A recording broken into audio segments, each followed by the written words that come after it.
রাধে রাধে, জয় ভগবান কৃষ্ণ। আগামী সোমবার 1লা ডিসেম্বর অগ্রহায়ণ মাসের প্রথম এবং অন্যতম তিথি মোক্ষদা একাদশী। এই দিন একটু হলেও খান এই একটি সবজি, সারা বছর অর্থ আসবে, আপনি আর আপনার পরিবারের সবাই সুস্থ থাকবেন।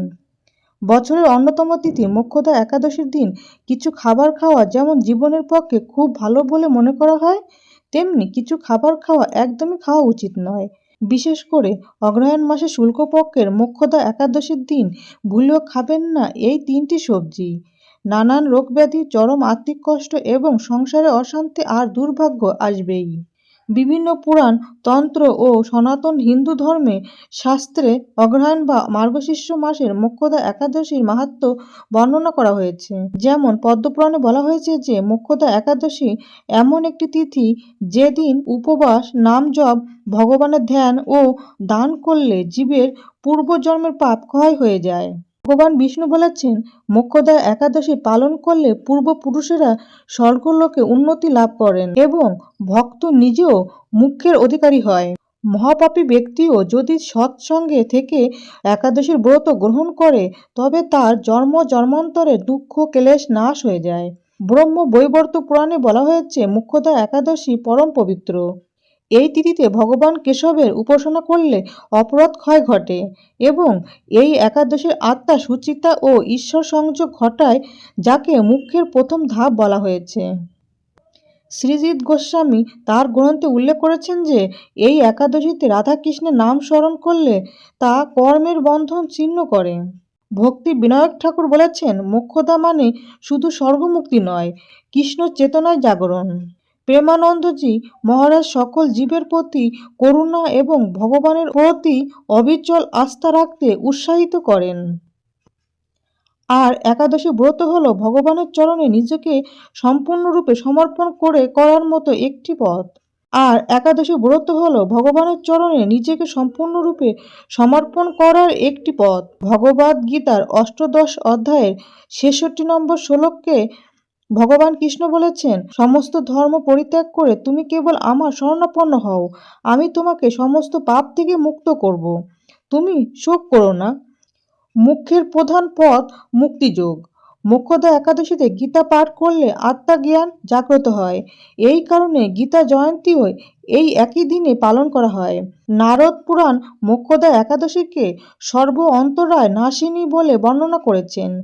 এই তিথিতে ভগবান নারায়ণ বিশেষভাবে দয়াময় হয়ে থাকেন, ভক্তের কামনা বাসনা পূর্ণ করেন। এখানে বলা হয়েছে এই দিন উপবাসের সাথে গীতা পাঠ, বিষ্ণু সহস্রনাম, ভগবানের নাম জপ, ধ্যান ইত্যাদি পাঠ করলে অন্তঃকরণ পবিত্র হয়। মোক্ষদা একাদশীর দিন বিভিন্ন ধরনের পূজা এবং জ্যোতিষ ও তন্ত্র মতে নানান ক্রিয়া করা হয়ে থাকে। জ্যোতিষশাস্ত্র এবং বাস্তুশাস্ত্র মতেও বাস্তুদোষ এবং গ্রহদোষের প্রতিকার, স্নান ও দান করার জন্য মোক্ষদা একাদশীর দিনটি বিশেষভাবে গুরুত্বপূর্ণ। নমস্কার বন্ধুরা, আজকে নতুন পর্বে আপনাদের সকলকে জানাই আন্তরিক শুভেচ্ছা ও স্বাগত। আজ আমরা জানবো ভগবান কৃষ্ণের বলা মোক্ষদা একাদশীর দিন কি করবেন আর কি করবেন না, এবং এই একাদশীতে কোন খাবার খাওয়া অবশ্যই উচিত। এই দিন যে খাবারটি খেলে মা লক্ষ্মীর কৃপায় সারা বছর অর্থ আসবে, আপনি আর আপনার পরিবারের সবাই সুস্থ থাকবেন। এর পাশাপাশি আমরা জেনে নেব এই দিন কোন খাবার খাওয়া একদমই উচিত নয়। বিশেষ করে এই দিন কোন তিনটি সবজি একদমই খাওয়া উচিত নয়। এই দিনে যে নিষিদ্ধ সবজিগুলি বা খাবারগুলি খেলে জীবনে ঘনিয়ে আসতে পারে চরম আর্থিক কষ্ট, পরিবারের সদস্যদের লেগে থাকবে নানান রোগব্যাধি, সারা বছর রোজগার কমে যেতে পারে, সংসারে নেমে আসতে পারে চরম দুর্ভাগ্য। আপনি মোক্ষদা একাদশীর দিন কোনো ব্রত পালন করুন অথবা না করুন, কিন্তু এই দিনে অবশ্যই শাস্ত্র অনুসারে আহারের নিয়মগুলি মেনে চলুন। তাহলে আপনার বাড়ি থেকে বাস্তুদোষ দূর হবে এবং সারা বছর মা লক্ষ্মীর কৃপা থাকবে। এছাড়া আমরা জেনে নেব মোক্ষদা একাদশীর অতি প্রাচীন এবং শক্তিশালী 4টি উপায় বা টোটকা, যে উপায়গুলি আপনার সংসারে সুখ ও সমৃদ্ধি এনে দেবে এবং আয় উন্নতি বৃদ্ধি করবে। এর সঙ্গে আমরা জেনে নেব একটি বিশেষ টোটকা। বন্ধুরা, পঞ্জিকা অনুসারে 30শে নভেম্বর 2025 রবিবার রাত 9:31 একাদশী তিথি শুরু হচ্ছে এবং 1লা ডিসেম্বর সোমবার রাত 7:02 একাদশী তিথি ছেড়ে যাবে। 1 ডিসেম্বর 2025 সোমবার স্মার্ত গোস্বামী ও নিম্বাক মতে মোক্ষদা একাদশী পালিত হবে এবং এই দিন 5126তম গীতা জয়ন্তী উৎসব অনুষ্ঠিত হবে। 2 ডিসেম্বর মঙ্গলবার সূর্যোদয় থেকে সকাল 9:39 মধ্যে মোক্ষদা একাদশীর পালন করে নিতে হবে। বন্ধুরা, স্কন্দ পুরাণে বলা হয়েছে, এক সময় বৈদেহ নামে এক ধর্মপরায়ণ ও ন্যায়পরায়ণ রাজা ছিলেন। তিনি রাজ্য শাসনে অত্যন্ত সৎ, ব্রাহ্মণ ভক্ত ও সত্যনিষ্ঠ ছিলেন। কিন্তু এক রাতে তিনি একটি অদ্ভুত এবং ভয়ঙ্কর স্বপ্ন দেখলেন যে তার প্রয়াত পিতা নরক যন্ত্রণায় কষ্ট পাচ্ছেন। তিনি এক অন্ধকার অগ্নিগর্ভ নরকে পড়ে আছেন, দেহে আগুনের দাহ, চারিদিকে ভয়ানক যন্ত্রণা আর মুখে করুণ আর্তনাদ। আমাকে উদ্ধার করো। স্বপ্ন দেখে রাজা বিস্মিত, ব্যথিত এবং অত্যন্ত চিন্তিত হলেন। তিনি ভাবলেন, আমি তো ধর্মের পথে চলি, তবে আমার পিতা নরকে কেন? পরের দিন রাজা দরবারে এসে সব ঋষিমণিদের ডেকে স্বপ্নের কাহিনী বললেন। কেউই ওই স্বপ্নের কারণ বুঝতে পারলেন না। শেষে রাজা সিদ্ধান্ত নিলেন যে মহর্ষি পরমেশ্বর তিনি জঙ্গলে তপস্যা করেন, তার কাছে যাবেন। তারপর তিনি ঋষিমণির আশ্রমে পৌঁছে ভক্তি ভরে প্রণাম করে তার স্বপ্নের কথা বললেন। ঋষিমণি তখন গভীর ধ্যানে মগ্ন হলেন এবং তারপর বললেন, হে রাজন, আপনার পিতা পূর্বের জন্মে অসতর্কভাবে এক ব্রাহ্মণের সঙ্গে কঠোর বাক্য ব্যবহার করেছিলেন। সেই অপরাধের ফলেই এই নরকবাস। তবে মুক্তিরও উপায় আছে। রাজা উদ্বিগ্ন হয়ে প্রশ্ন করলেন, গুরুবর, আমি কিভাবে মুক্তি দিতে পারি?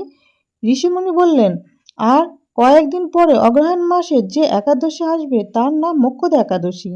সেই তিথিতে আপনি উপবাস পালন করবেন এবং ভগবান বিষ্ণুর পূজা করবেন। পরের দিন দান ধর্ম করে ব্রাহ্মণদের অন্ন দক্ষিণা দেবেন। এই একাদশী ব্রতের অনুগ্রহে আপনার পিতা নরক থেকে মুক্তি পাবেন। এই কথা শুনে রাজা কৃতজ্ঞ চিত্তে আশীর্বাদ নিয়ে ফিরে এলেন এবং মোক্ষদা একাদশীতে উপবাস করলেন এবং ভগবান কেশবের পূজা করে গীতা পাঠ, নাম জপ, দান সবই করলেন এবং দ্বাদশীতে ব্রাহ্মণদের অন্নদানের বিশাল যজ্ঞ করলেন। ব্রত শেষ হবার পর আকাশবাণী হলো, হে রাজন, তোমার পিতা নরক থেকে মুক্তি পেয়েছেন এবং স্বর্গলোকে উন্নতি লাভ করেছেন। এই কথা শুনে রাজা অশেষ আনন্দ পেলেন। তিনি বুঝলেন, একাদশীর শক্তি শুধু ব্যক্তিগত মুক্তি নয়, পিতৃপুরুষদেরও মুক্তির জন্য তা অপরিসীম। বন্ধুরা, এই দিনে নিষিদ্ধ সবজির মধ্যে প্রথমে যেটির কথা বলবো সেটি হলো বেগুন। মোক্ষদা একাদশীর দিন বেগুন থেকে তৈরি কোনো রকম কোনো পদ বা রান্না খাবেন না। মোক্ষদা একাদশীর দিন বেগুন খেলে ভক্তির ভাব দুর্বল হয়, কারণ বেগুন তামসিক প্রকৃতির খাদ্য। এই দিন বেগুন খেলে মানুষের শরীরে তামসিক গুণ বৃদ্ধি করে এবং তা নেগেটিভ এনার্জিকে আকর্ষণ করে। এছাড়াও এই দিন আমিষ খাবার যেমন মাছ, মাংস, ডিম, পেঁয়াজ, রসুন, মসুরির ডাল ইত্যাদি তামসিক আহার এড়িয়ে চলুন। বন্ধুরা, এই দিন দ্বিতীয় নিষিদ্ধ সবজিটি হলো পুঁই শাক। আমরা সবাই জানি খাদ্যগুণে ভরা পুঁই শাকে ভিটামিন ও মিনারেল থাকে এবং পুঁই শাক খেতে সুস্বাদু হলেও স্বাস্থ্যমতে এটি একটি তামসিক খাবার এবং প্রচুর পরিমাণে নেগেটিভ শক্তিকে আকর্ষণ করে। তাই মোক্ষদা একাদশীর দিন বাড়িতে পুঁই শাক রান্না করবেন না এবং কোনোভাবেও তা খাবেনও না। এছাড়া কোনো প্রকার নেশাজাতীয় কোনো খাবার এই দিন গ্রহণ করবেন না। মোক্ষদা একাদশীর ব্রতের সময় চা, বিড়ি, সিগারেট, পান, কফি, মদ ইত্যাদি নেশাজাতীয় খাবার না খাওয়াই ভালো।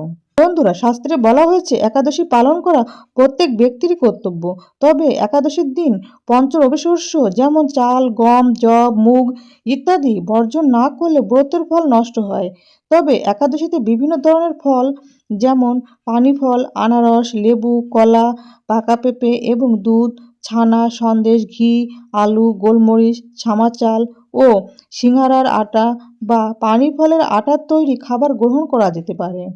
এই দিন ভোগ প্রসাদ রান্নার সময় সাধারণ লবণের পরিবর্তে সন্দক লবণ এবং সরিষার তেলের পরিবর্তে ঘি ব্যবহার করা উচিত। একাদশীতে ভগবান বিষ্ণু বা কৃষ্ণকে তুলসী পাতা ও তুলসীর মঞ্জুরি নিবেদন করে পুজো করে বিষ্ণু সহস্র নাম, নাম সংকীর্তন, গীতার শ্লোক পাঠ, ভগবত পাঠ বা শ্রবণ করা এবং সন্ধ্যায় প্রদীপ জ্বালিয়ে হরিনাম করতে হয়। বন্ধুরা, একাদশীর উদ্দেশ্য কেবলমাত্র খাদ্য সংযম নয়, বরং দিনভর ভগবানের নাম জপ, তার ধ্যান, শাস্ত্র পাঠ ও কীর্তন করা উচিত। কারণ নাম সংকীর্তনই সর্বোত্তম সাধনা। তবে এই দিন কলহ, পরনিন্দা, পরচর্চা, মিথ্যা কথা বলা, ক্রোধ, ঈর্ষা ও সহবাস সম্পূর্ণভাবে নিষিদ্ধ। দ্বাদশীতে সাধ্যমতো কোনো ব্রাহ্মণ বা গরিব মানুষকে অন্ন, ফল বা অর্থ দান করে নির্দিষ্ট সময়ের মধ্যে পালন করলে একাদশীর ব্রত সম্পূর্ণ হয় এবং সংসারে সুখ, শান্তি ও সমৃদ্ধি আসে। এবছর 2রা ডিসেম্বর মঙ্গলবার দ্বাদশী দিন পড়েছে ভক্তশ্রেষ্ঠ দেবর্ষি নারদের শুভ আবির্ভাব তিথি। বন্ধুরা, মোক্ষদা একাদশীর দিন শাস্ত্র অনুসারে তৃতীয় যে নিষিদ্ধ সবজিটি খেতে নিষেধ করা হয়েছে সেটি হলো শিম।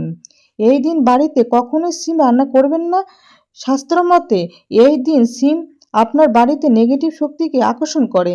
পরিবারের কোনো সদস্যই এই দিন শিম খাবেন না। এই দিন শিম খেলে বাড়িতে অসুস্থতা লেগেই থাকবে।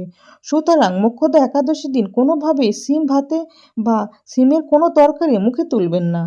এছাড়া মোক্ষদা একাদশীর দিন চুল দাড়ি কাটা তথা ক্ষৌরকর্ম ও নখ কাটা নিষিদ্ধ। বন্ধুরা, মোক্ষদা একাদশীর দিন কোন খাবার সবাইকে খেতে হয় সেটি জানার আগে খুব দ্রুত আমরা জেনে নেব মোক্ষদা একাদশীর 4টি বিশেষ এবং শক্তিশালী উপায় বা টোটকা। যে বিশেষ উপায়গুলি করলে আপনার সংসারে সুখ ও সমৃদ্ধি আসবে। প্রথম উপায়টি হলো মোক্ষদা একাদশীর সন্ধ্যায় তামার প্রদীপে ঘি বা তিলের তেল দিয়ে প্রদীপ জ্বালিয়ে উত্তর দিক মুখ করে বসান। উত্তরমুখী প্রদীপ তাই উন্নতি বৃদ্ধির জন্য অত্যন্ত শুভ। এর ফলে আপনার ঘরে অর্থের প্রবাহ স্থির হয়, অর্থের অপব্যবহারের ব্যয় বন্ধ হয়, চাকরি এবং ব্যবসায় স্থিতি আসে। দ্বিতীয় উপায়টি হলো এই দিন ভগবান কেশবকে সাদা চিনি ও মাখনের ভোগ নিবেদন করুন। বৈষ্ণব শাস্ত্রে বলা হয়েছে মোক্ষদা একাদশীতে মাখনের সাথে শর্করা নিবেদন করলে ভগবান সন্তুষ্ট হন। এর ফলে অর্থের অভাব দূর হয়ে যায় এবং সংসারে সৌভাগ্য আসে এবং মা লক্ষ্মীর কৃপা স্থায়ী হয়। তৃতীয় উপায়টি হলো মোক্ষদা একাদশীর দিন সকালে তুলসী গাছের গোড়ায় জল দিয়ে 11 বার প্রদক্ষিণ করুন। তারপর ধূপ এবং দীপ দিয়ে প্রণাম করুন। এর ফলে বাড়ি থেকে অশুভ শক্তি দূর হয়ে যায়, দাম্পত্য সুখ ও আর্থিক শান্তি স্থায়ী হয় এবং ঋণ প্রবণতা কমে যায়। চতুর্থ উপায়টি হলো মোক্ষদা একাদশী তিথিতেই গীতা জয়ন্তী। একাদশীর রাতে গীতার দ্বাদশ অধ্যায়ের 1 নম্বর থেকে 2 নম্বর শ্লোক পর্যন্ত পাঠ করলে মানসিক দুশ্চিন্তা কমে, সিদ্ধান্ত নেবার শক্তি বাড়ে, আর্থিক অবস্থা স্থির থাকে। এবার আসছি বিশেষ উপায় বা টোটকাটির কথায়। মোক্ষদা একাদশীর সন্ধ্যায় আপনার বাড়ির উত্তর পূর্ব দিকে 3টি স্বচ্ছ কাচের বাটিতে 3টি জিনিস রাখুন। একটিতে কাঁচা হলুদ, একটিতে সাদা চাল, অন্যটিতে জল। এর ফলে বাড়িতে অর্থ আসার পথ পরিষ্কার হয় এবং শুভ শক্তির আগমন সক্রিয় হয়। বন্ধুরা, মোক্ষদা একাদশীর দিন পরিবারের সবাই একটু হলেও খান মিষ্টি আলুর তরকারি। শাস্ত্রে বলা হয়েছে এই দিনে মিষ্টি আলুর তরকারি খেলে শরীরের সাত্ত্বিক গুণ বৃদ্ধি পায় এবং পজিটিভ এনার্জিকে আকর্ষণ করে। তবে সেই তরকারি যেন নিরামিষ হয় এবং তা অবশ্যই মা লক্ষ্মী, রাধাকৃষ্ণ এবং ভগবান নারায়ণকে নিবেদন করেই তারপর আপনারা খাবেন। এই সবজিটি খেলে মা লক্ষ্মীর কৃপায় সারা বছর অর্থ আসবে এবং আপনি আর আপনার পরিবারের সবাই সুস্থ থাকবেন। বন্ধুরা, আশা করি ভিডিওটি আপনাদের সামান্য হলেও উপকারে আসবে। ভগবান কৃষ্ণ, ভগবান নারায়ণ এবং মা লক্ষ্মীর কৃপায় আপনারা সবাই ভালো থাকুন, সুস্থ থাকুন এই প্রার্থনা করি। আজকের মতো এখানে সমাপ্তি করলাম। জয় ভগবান কৃষ্ণ, জয় মা লক্ষ্মী, রাধে রাধে।